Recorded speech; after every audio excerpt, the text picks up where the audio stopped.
Imagine walking down a dark, deserted street in the middle of the night. No one around, but just you and somebody else, and somebody comes out of nowhere with a weapon.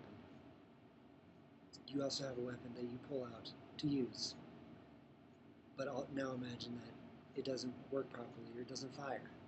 Hi, my name is Matthew Owens, and today I'm going to talk to you about reasons why you should keep your personal handgun clean and oiled, ways to disassemble most pistols, and what areas are important to keep clean. So why should I keep my pistol oiled, you say?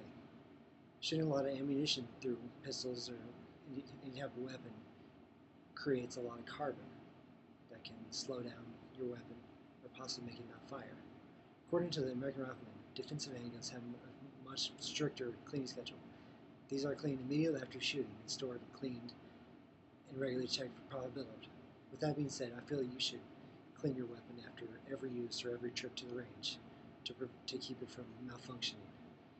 You can find the basic cleaning kit at any sporting goods store or gun store. This should include a brush, like so. This should have a small end and a big end. It should also come with some sort of rags or patches. It should also come with a rod for cleaning the barrel, or what I also like to use is a barrel snake to run down the barrel to keep it smooth and oiled. So now you know why you should take your gun apart and clean it. How do you disassemble it, you may ask? Well, first thing you need to do is make sure your gun is fully cleared out with no ammo in it. And then on most weapons, on this left side, you're going to see a little pin that you can either pull out or push down. Mine pushes down. Once that is done, you can slide it forward, take it apart. The top part splits from the bottom part. Once this is done, you can set the bottom part to the side and just focus on the slide. On the side, you'll see a spring that will be under pressure. This is the recoil spring. Be careful when you take it out because it has a lot of pressure and could go shooting across the room if you don't have control of it. Once that is done, you can also set that to the side, and now you're down to just the slide in the barrel. The barrel just pops out, slides out. So set that to the side to be cleaned also. Now that you have your weapon fully taken apart, this is what I call field stripped, because it's as far as you need to take it apart to get a good clean. On the bottom side of the slide, you'll see little notches and grooves. These are what ride along the receiver and do a lot of work. So with your brush, take your brush and you want to scrub it a few times just to get all the gunk word off of it or the carbon. Then you'll take your rag, like so, wipe it down, get all the excess off of it, and then you'll take some lube, rub it with your rag. Also, just lube it up, make sure it's basically nice, squeaky clean, taken care of. Once this is clean, we'll set that to the side, and then you can move on to the barrel. With the barrel, you want to make sure that it's clean and shiny at the end. With your rod or with your snake like I got, you run it through the barrel. It's going to go through and clean. Basically what this does is get all the gunk out of it and makes it nice, smooth, and shiny. Once this is done a few times dry, then you can take it with oil. You'll want to oil it down, make sure everything runs smoothly through it. Set that aside once it's clean and nice and pretty.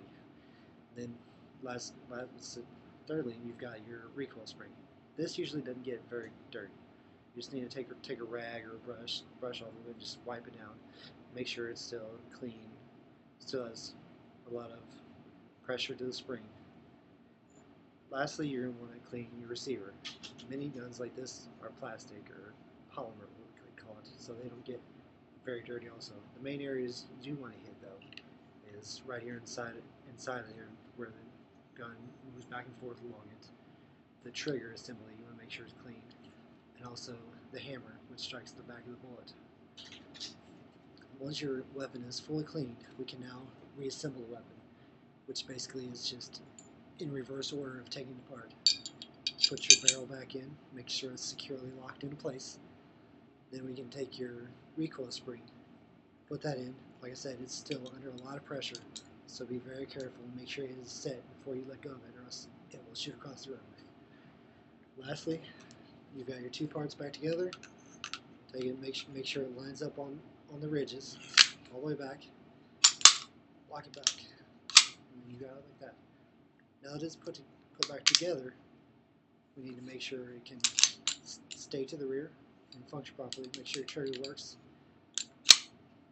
and then you can test your trigger. Make sure your trigger works properly, so that if and when you ever need to use it, it'll work properly. So now that we've talked about what areas need to be clean, let's sum it all up and talk about what we talked about today. Today we have talked about why you should clean out your pistol, how you should take apart your weapon, and what parts need to be cleaned. Thank you, and be safe.